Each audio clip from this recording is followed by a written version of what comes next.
राहुल अवस्थी जी, संगीत कमल संस्थान, मैं आपसे गुजारिश करूंगी कि आप आगे आके बैठें प्लीज। एस्कॉर्ट करें उनको, सर को आगे लेकर आए। और हमारी बहुत ही खूबसूरत बोलने दिखने वाली जो संचालक हैं, इनको मैं वापस माइक दूंगी। बस एक छोटी सी बात आपसे कहूंगी, इन्होंने कार्यक्रम का पूरा परिचय आप तक पहुंचा दिया है, लेकिन एक छोटी सी जिम्मेदारी मुझे भी दे दी है। आप सब यहाँ आए, इसका बहुत बहुत धन्यवाद है। आपका साथ, आपका सहयोग बहुत हौसला देता है। बस आज के कार्यक्रम का एक बहुत बड़ा आकर्षण है राम कहानी।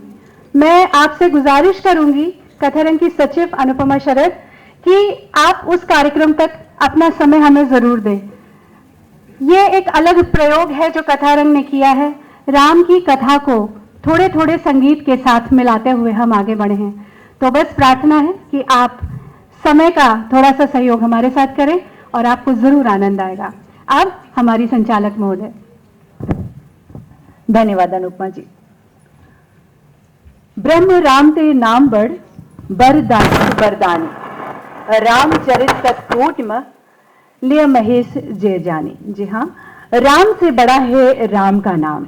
राम नाम के जप से भवसागर से नैया पार हो जाती है। तो आइए आरंभ करते हैं आज के कार्यक्रम का, क्योंकि राम सिर्फ एक नाम नहीं है, इसमें पूरा संसार समाया हुआ है। राम वंदना से आज के कार्यक्रम का हम आरंभ करते हैं। जोरदार तालियां हो जाए हमारे कलाकारों के लिए।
Hare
एक बार जोरदार तालियां हो जाए हमारे कलाकारों के लिए।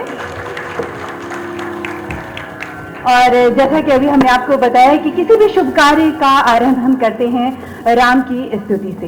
तो आइए आज के कार्यक्रम की शुरुआत करते हैं और अपने विशिष्ट अतिथि और मुख्य अतिथि के स्वागत सम्मान के साथ। तो मैं एक बार फिर से नूतन वशिष्ठ जी से आग्रह करूंगी,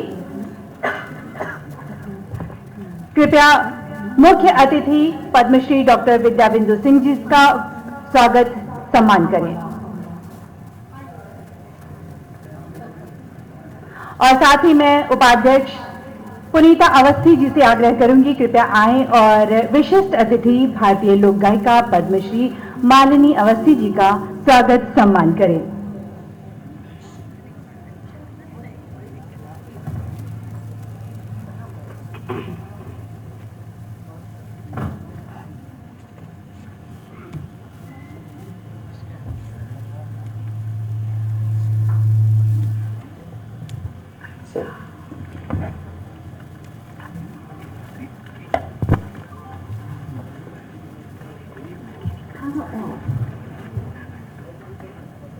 हमारे साथ मंच पर उपस्थित हैं हिंदी और अवधी भाषाओं की भारतीय लेखिका, साहित्य और शिक्षा के क्षेत्र में उनका योगदान, उनके सराहनीय योगदान के लिए भारत सरकार द्वारा उन्हें पद्मश्री से सम्मानित किया गया।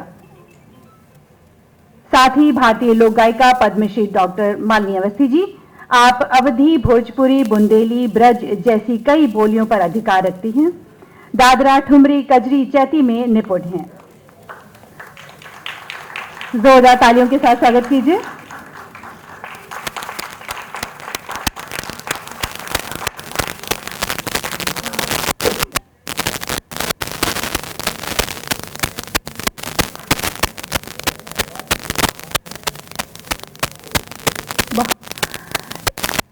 एक बार जोरदार तालियां हो जाएं।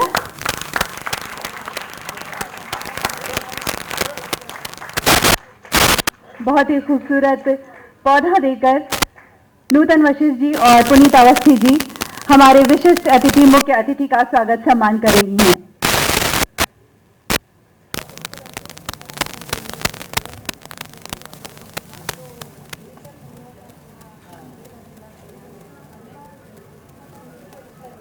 पुनीता अवस्थी जी मालिनी जी को अंगवस्त्र देकर उनका स्वागत सम्मान कर रही हैं।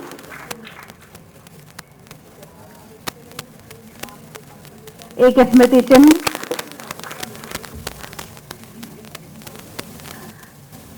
तालियों की आवाज कम ना होने दीजिए। बहुत ही खूबसूरत पल है, हमारे लिए एक गौरव का पल है कि हमारे बीच हमारे इतने विशिष्ट अतिथि, मुख्य अतिथि हमारे बीच पधारे हैं।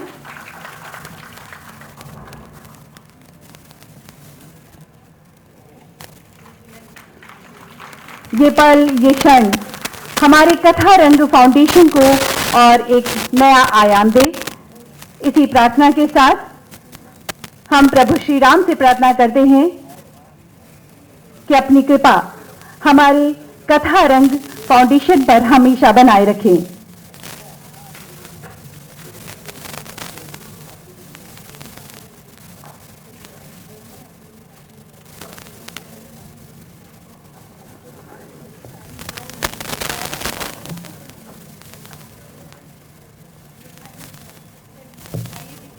बहुत बहुत धन्यवाद।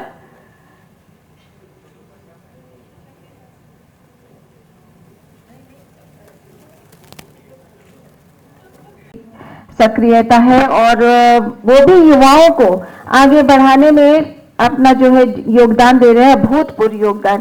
तो उनको हम चाहेंगे कि मंच पर यहाँ पर अनुपमा जी आप आए, इनको स्मृति चिन्ह पुस्तक देकर जिनको सम्मानित करें, राम महेश मिश्रा जी को। इनको हम लगभग 30 वर्षों से जानते हैं।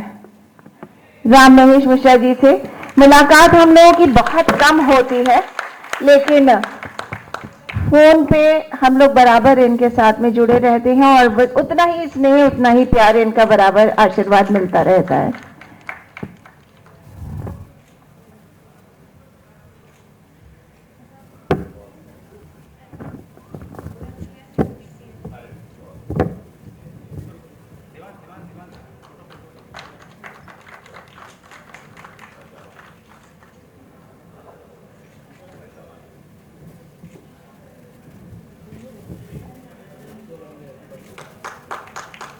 कथा रंग मना रहा है उत्सव परंपरा के गौरव का। राम रमैया गाए जा, प्रभु में लगन लगाए जा, राम ही तारे राम उबारे, राम नाम दोहराए जा। जी हाँ, प्रभु में लगन लगाने का अर्थ होता है कि प्रभु से प्रेम करना। और प्रेम तो किसी से भी हो सकता है, चाहे वो कोई प्राणी हो, कोई जीव हो या कोई मनुष्य हो, क्योंकि प्रेम कोई बंधन नहीं है जिसे बांधा जाए। प्रेम तो वो इत्र है जिसे भी लग जाता है वो तो बस महकता ही रहता है। जी हाँ, प्यार वो शब्द है जिसे सुनकर हम सभी बहुत अच्छा महसूस करते हैं और हम इसे खोना नहीं चाहते। इसमें वो सकारात्मक ऊर्जा होती है जो हमारे मानसिक और आंतरिक मन को प्रसन्न करती है। एक ऐसी अनुभूति जो कब हमारे हृदय में दस्तक दी जाती है हमें खुद पता नहीं चलता, और कभी कभी तो वो स्थिति आती है कि हमें प्यार भी हो जाता है और हमें पता नहीं होता कि आखिर हुआ क्या है, ये प्यार है या कुछ और है। ऐसा ही हुआ एक ऐसी गांव की भोली भाली लड़की के साथ, जिसके लिए प्यार एक पाप था, क्योंकि वो प्रेम से अनभिज्ञ थी, लेकिन उसे शायद प्यार हो जाता है। फिर आखिर आगे क्या होता है, आइए जानते हैं अपनी अगली प्रस्तुति जंगली बूटी में। जंगली बूटी जो पंजाबी और हिंदी साहित्यकार अमृता प्रीतम द्वारा लिखी हुई एक कहानी है और जिसे प्रस्तुत कर रही हैं अपने शब्दों में अनुपमा शरद और हमारी सबसे प्यारी कनिका अशोक जी। जोरदार तालियों के साथ हम स्वागत करते हैं अनुपमा शरद और कनिका अशोक जी का, जो लेकर आई हैं कहानी वाचन जंगली बूटी।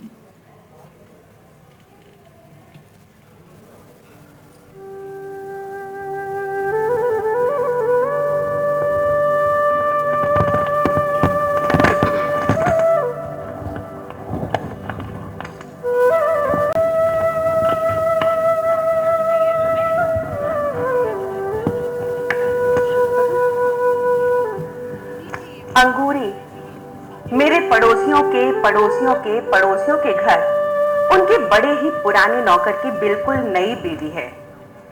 एक तो नई इस बात से कि वो अपनी पत्नी की दूसरी बीवी है, सो उसका पति दुहाजू हुआ। जू का मतलब अगर जून हो तो इसका पूरा अर्थ निकला दूसरी जून में पड़ चुका आदमी, यानी विवाह की दूसरी जून में। और अंगूरी क्योंकि अभी विवाह की पहली जून में ही है, यानी पहली विवाह की जून में, इसलिए वो नई हुई। और वो दूसरे इस बात से भी नई है कि उसका गौना आए अभी जितने महीने हुए हैं वो सारे महीने मिलकर भी 1 साल नहीं बनेंगे। 5-6 साल हुए। प्रभाती जब अपने मालिकों से छुट्टी लेकर अपनी पहली पत्नी की क्रिया करने के लिए अपने गांव गया था, तो कहते हैं कि क्रिया वाले दिन इस अंगूरी के बाप ने उसका अंगोछा निचोड़ दिया था। किसी भी मर्द का यह अंगोछा भले ही अपनी पत्नी की मौत पर आंसुओं से नहीं भीगा होता, चौथे दिन या क्रिया के दिन नहाकर बदन पोंछने के बाद वो अंगोछा पानी में ही भीगा होता है। पर इस साधारण सी गांव की रस्म से किसी और लड़की का बाप उठकर जब ये अंगोछा निचोड़ देता है, तो जैसे कह रहा होता है कि उस मरने वाली की जगह पर मैं तुम्हें अपनी बिटिया देता हूं और अब तुम्हें रोने की जरूरत नहीं है, मैंने तुम्हारा आंसुओं से भीगा हुआ अंगोछा सुखा दिया है। इस तरह प्रभाती इस अंगूरी के साथ दूसरा विवाह हो गया।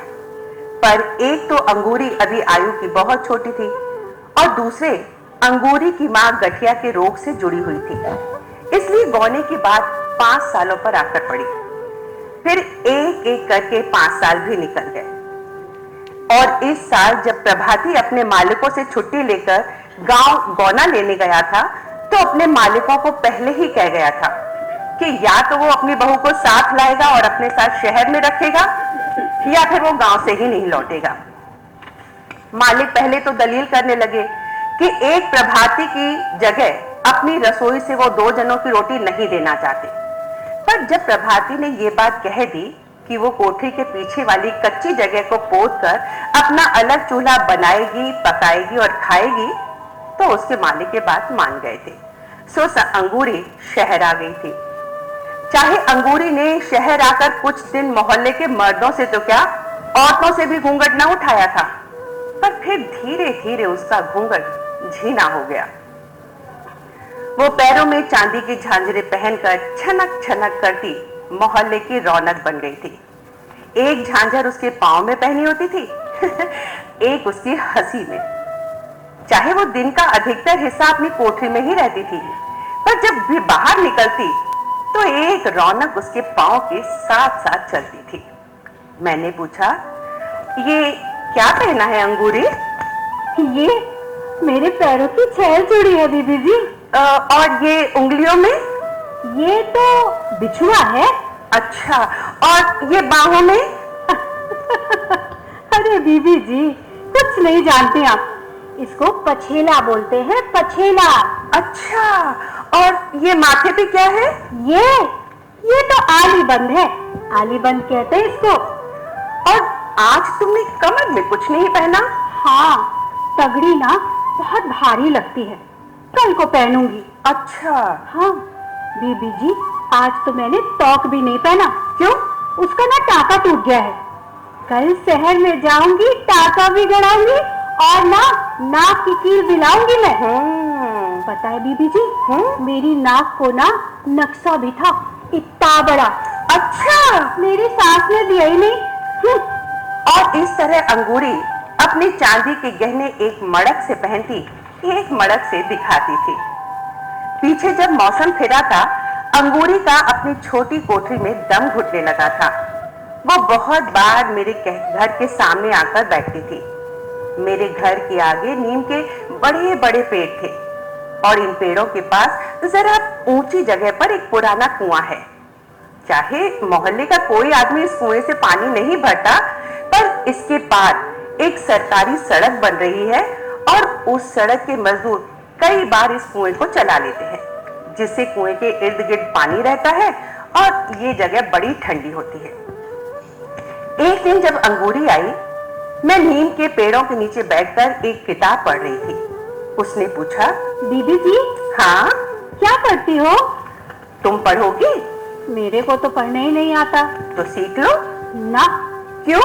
अरे औरतों को पाप लगता है पढ़ने से, पाप। औरत को पाप लगता है, मर्द को नहीं लगता? ना, मर्द को नहीं लगता। अच्छा, ये तुम्हें किसने कहा है? मैं जानती हूँ। फिर मैं तो पढ़ती हूँ, तो मुझे पाप लगेगा?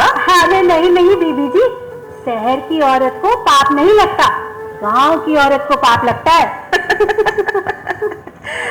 अंगूरी ने जो कुछ भी सीखा सुना था, उसमें उसे कोई शंका नहीं थी, इसलिए मैंने भी उससे कुछ न कहा। अगर उसकी हंसती खेलती अपनी जिंदगी में वो सुखी रह सकती है तो उसके लिए यही ठीक था। वैसे मैं अंगूरी के मुंह की तरफ ध्यान लगाकर देखती रही। गहरे सांवले रंग में उसके बदन का मांस गुथा हुआ था। मैंने इस अंगूरी का प्रभाती भी देखा हुआ था, ठिगने कद का, ढलके हुए मुंह का, कसोरे जैसा। इस तुलना से मुझे खुद ही हंसी आ गई, पर मैं अंगूरी को इस तुलना का आभास नहीं देना चाहती थी, इसलिए मैं उसके गांव की छोटी छोटी बातें करने लगी। माँ बाप की, बहन भाइयों की, खेतों खलिहानों की बातें करते हुए मैंने उससे पूछा, अंगूरी, जी बीबी जी। तुम्हारे गांव में शादी कैसे होती है? शादी? लड़की ना छोटी सी होती है, ऐसे ही कोई 5-7 साल की, जब वो किसी के पांव पूज लेती है। कैसे पूजती है पांव? लड़की का बाप जाता है, फूलों की थाली ले जाता है, साथ में रुपये, मिठाई, और बस लड़के के आगे रख देता है। तो ये तो एक तरह से बाप ने पांव पूजे ना। हाँ, लड़की ने कैसे पूजे? लेकिन लड़की की तरफ से ही तो पूजे ना। पर लड़की ने तो उसे देखा भी नहीं। हाँ, लड़कियां नहीं देखती। क्या लड़कियां अपने खाविंद को नहीं देखती? ना, कोई लड़की नहीं देखती ना। जो लड़कियां प्रेम करती है वो देखती हैं। हाँ, जो लड़कियां प्रेम करती है ना बीबी जी, बस वो देखती हैं। तुम्हारे गांव में लड़कियां प्रेम करती हैं? हाँ, कोई कोई। वो प्रेम करती हैं, उनको पढ़ने से उनको पाप नहीं लगता। मुझे असल में अंगूरी की वो बात स्मरण हुई थी कि औरत को पढ़ने से पाप लगता है, इसलिए मैंने सोचा कि उस हिसाब से प्रेम करने से भी पाप लगता होगा। अरे पाप लगता है बीबी जी, बड़ा पाप लगता है प्रेम करने से। अगर पाप लगता है अंगूरी, तो फिर वो प्रेम करती ही क्यों है? अब ये तो बात ये होती बीबी जी कि कोई आदमी जब किसी छोकरी को कुछ खिला देता है ना, तब वो उससे प्रेम करने लग जाती है। कोई खिला देता है? कोई क्या खिला देता है उसको? एक जंगली बूटी होती है। जंगली बूटी? हाँ, जंगली बूटी। बस वही पान में डालकर या मिठाई में डालकर खिला देता है। फिर क्या? फिर तो छोकरी उससे प्रेम करने लग जाती है। फिर तो उसको बस वही अच्छा लगता है बीबी जी, दुनिया का कुछ और अच्छा ही नहीं लगता उसको। सच में? हाँ, मैं जानती हूँ, मैंने ना अपनी आंखों से देखा है। तुमने किसे देखा है अंगूरी? मेरी ना एक सखी थी बीबी जी, इतनी बड़ी थी मुझसे, इतनी बड़ी। फिर क्या? वो तो पागल हो गई उसके पीछे, शहर चली गई उसके साथ। पर तुम्हें कैसे मालूम कि तेरी सखी को किसी ने बूटी खिलाई थी? हाँ, बर्फी में डालकर खिलाई थी, और नहीं तो क्या, ऐसे ही वो अपने माँ बाप को छोड़कर चली जाती बीबी जी। पता है, वो ना उसको बहुत सारी चीजें लाकर देता था। अच्छा। शहर से धोती लाता था और चूड़ियां लाता था शीशे की, और पता है, मोतियों की माला भी लाता था। अच्छा। हाँ। पर ये तो चीजें हुई ना, तुम्हें कैसे मालूम कि उसने जंगली बूटी खिलाई थी? नहीं खिलाई थी तो फिर वो उसको प्रेम क्यों करने लग गई? पर प्रेम तो यूं भी हो जाता है अंगूरी। ना बीबी जी, ऐसे थोड़ी ना होता। जिससे माँ बाप बुरा मान जाए, भला उससे प्रेम कैसे हो सकता है? तूने वो जंगली बूटी देखी? मैंने तो नहीं देखी, वो तो बड़ी दूर से लाते हैं ना, फिर छिपाकर मिठाई में डाल देते हैं या फिर पान में डाल देते हैं। अच्छा। हाँ, आपको पता है, मेरी माँ ने ना पहले मुझे बता दिया था कि किसी के हाथ से कभी मिठाई मत खाना।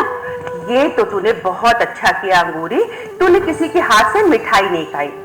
पर तेरी उस सही ने कैसे खा ली? हाँ, अपना किया पाएगी।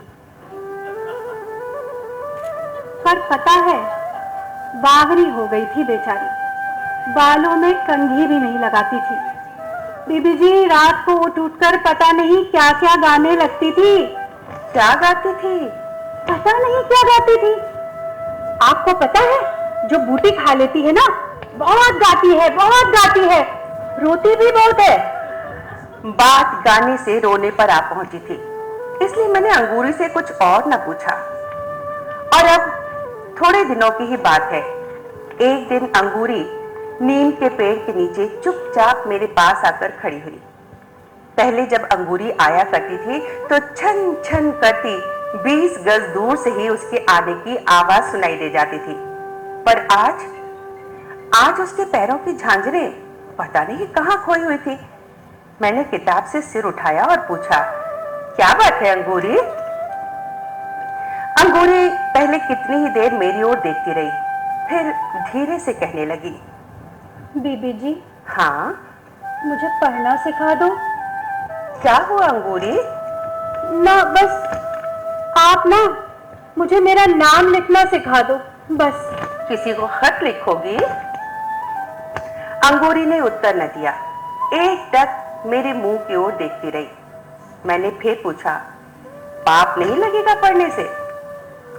अंगूरी ने फिर जवाब न दिया और एकटक सामने आसमान की ओर देखने लगी। ये दोपहर की बात थी। मैं अंगूरी को नीम के पेड़ के नीचे बैठी छोड़कर अंदर आ गई थी। शाम को फिर मैं कहीं बाहर निकली तो देखा अंगूरी अब भी नीम के पेड़ के नीचे बैठी हुई थी, बड़ी सिमटी हुई थी। शायद इसलिए कि शाम की ठंडी हवा देह में थोड़ी थोड़ी कपकपी छेड़ रही थी। मैं अंगूरी की पीठ की ओर थी। अंगूरी के होठों पर एक गीत था, बिल्कुल सिसकी जैसा। मेरी मुंदरी में लागू नदिनवा हो गई, कैसे कैसे काटूं जौवनवा हो गई, कैसे काटूं। तू तो बहुत अच्छा गाती है अंगूरी। सामने दिखाई दे रहा था कि अंगूरी ने अपनी आंखों में कांपते आंसू रोक लिए और उसकी जगह अपने होठों पर एक कांपती हंसी रख दी। ना बीबी जी, मुझे गाना नहीं आता बीबी जी। आता तो है ना, ये तो तेरी सखी गाती थी। हाँ, उसी से सुना था। तो फिर मुझे भी सुनाओ। हाँ, ना बीबी जी, ऐसे ही बस गिनती तो है बरस की। 4 महीने ठंडी होती है, 4 महीने गर्मी और 4 महीने ना ना ना ना ना, ऐसे नहीं, गा के सुनाओ। गा के? हाँ। 4 महीने राजा ठंडी होवत है, थर थर कांपे करजवा। 4 महीने राजा गर्मी होवत है, थर थर कांपे पवनवा। 4 महीने राजा बरखा, 4 महीने राजा बरखा होवत है, थर थर कांपे। अंगूरी, ओ अंगूरी। अंगूरी एकटक मेरे मुंह की ओर देखने लगी। मन में आया कि इसके कंधे पर हाथ रख के पूछो, पगली, कहीं जंगली बूटी तो नहीं खा ली? मेरा हाथ उसके कंधे पर रखा भी गया, पर मैंने ये बात पूछने के स्थान पर ये पूछा, तूने खाना खाया या नहीं? खाना? अंगूरी ने मुंह ऊपर उठाकर देखा। उसके कंधे पर रखे हुए हाथ के नीचे मुझे लगा कि अंगूरी की सारी देह कांप रही थी। जाने अभी अभी उसने जो गीत गाया था, बरखा के मौसम में कांपने वाले बादलों का, गर्मी के मौसम में कांपने वाली हवा का और सर्दी के मौसम में कांपने वाले कलेजे का, उस गीत का सारा कंपन अंगूरी की देह में समाया हुआ था। मुझे ये मालूम था कि अंगूरी अपनी रोटी का आहर खुद ही करती थी। प्रभाती मालिकों की रोटी बनाता था और मालिकों के घर से ही खाता था, इसलिए अंगूरी को उसकी रोटी का आहर न था। मैंने फिर पूछा, अंगूरी, तूने आज रोटी बनाई या नहीं? अभी नहीं। सवेरे बनाई थी, चाय पी थी? चाय? आज तो दूध ही नहीं था। क्यों? आज दूध क्यों नहीं लिया था? वो दूध मैं लेती नहीं ना, वो तो तू रोज चाय नहीं पीती? हाँ, पीती तो हूँ। तो फिर आज क्या हुआ? दूध नहीं था? हाँ, दूध दूध तो बीबी जी वो राम तारा हमारे मोहल्ले का चौकीदार है, सबका साझा चौकीदार। सारी रात पहरा देता और सवेर सार खूब बुनिंदा होता। मुझे याद है जब अंगूरी कहीं नहीं आई थी तो सवेरे ही हमारे घरों से चाय का ग्लास मांगा करता था, कभी किसी के घर से और कभी किसी के घर से, और चाय पीकर वो कुएं के पास खाट डालकर सो जाता था। और अब जब से अंगूरी आई थी वो सवेरे ही किसी ग्वाले से दूध ले आता था और अंगूरी के चूल्हे पर चाय का पतीला चढ़ाता था। फिर अंगूरी, प्रभाती और रामतारा तीनों चूल्हे के गिर्द बैठकर चाय पीते थे। और साथ ही मुझे ये भी याद आया कि रामतारा तो पिछले 3 दिनों से छुट्टी लेकर अपने गांव गया हुआ था। मुझे दुखी हुई हंसी आई और मैंने कहा, और अंगूरी, तुमने 3 दिन से चाय नहीं पी? ना, रोटी भी नहीं खाई? अंगूरी से बोला न गया। लग रहा था कि अगर अंगूरी ने रोटी खाई भी होगी तो न खाने जैसी। राम तारे की सारी आकृति मेरे सामने आ गई। बड़े फुर्तीले हाथ पांव, एक गहरा बदन, जिसके पास हल्की हल्की हंसती हुई और शर्माती आंखें थी, जिसकी जुबान पर बात करने का एक खास सलीका था। अंगूरी, ओ अंगूरी। जी जी। अंगूरी, कहीं राम तारे ने तुझे जंगली बूटी तो नहीं खिला दी? जंगली बूटी? मुझे तो कसम लगे बीबी जी, जो मैंने कभी उसके हाथ से मिठाई भी खाई है। मैंने तो कभी पान भी नहीं खाया। वो कैसे मुझे कुछ खिला सकती? नहीं, सिर्फ हाँ सिर्फ चाय। जाने उसने चाय में बीबी जी मुझे कुछ मिला के खिला दिया। जरूर उसने मुझे जंगली बूटी खिला दी बीबी। और इसके आगे मुझे जंगली बूटी खिला दी। अंगूरी की सारी आवाज उसके आंसुओं में डूब गई।